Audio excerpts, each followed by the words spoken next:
आजचा आपला टॉपिक आहे terminal velocity. Okay, a spherical metal ball of radius r falls through a viscous liquid with velocity v. म्हणजे एक spherical metal ball आहे की जो विस्कस लिक्विड मध्ये आपण टाकतोय आणि त्याची वेलोसिटी किती असणार आहे, टर्मिनल वेलोसिटी v.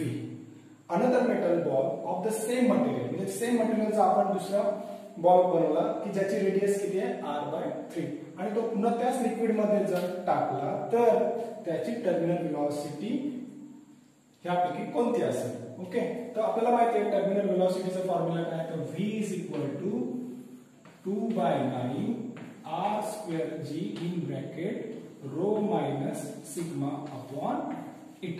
ओके, मग याच्यातून आपल्याला काय रिलेशन मिळतं, वेलोसिटी आणि रेडियसचा.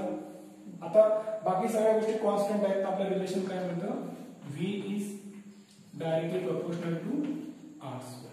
ओके, मग आता आपण दोन टर्मिनल वेलोसिटी आहे, पहिली वेलोसिटी v आहे आणि दुसरी आपल्याला काढायची आहे.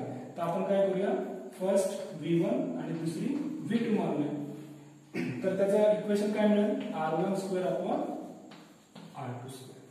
आता according to this problem first terminal velocity is given v, v2 means second terminal velocity for the another metal which is v2.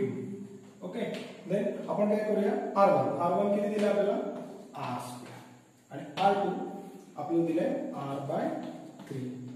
Okay, त्याचे इथे स्क्वेअर येतं, इथे स्क्वेअर येतं, आपण याचं स्क्वेअर करूया. मग हे काय होईल इक्वेशन बघा, r²/r²/9 आणि v/v2. आपल्याला काढायचं v2. मग इक्वेशन काय मिळेल, v/v2 = हे दोन्ही कॅन्सल होतील आणि हा 9 इकडे, मग काय 9/1. Therefore v2 is equal to, तर आपल्याला v2 ला याला मल्टिप्लाय केलं तर v2 × 9 आणि तो v1 × 1v.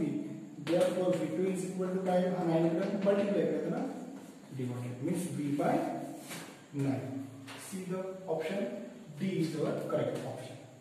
Okay, thank you.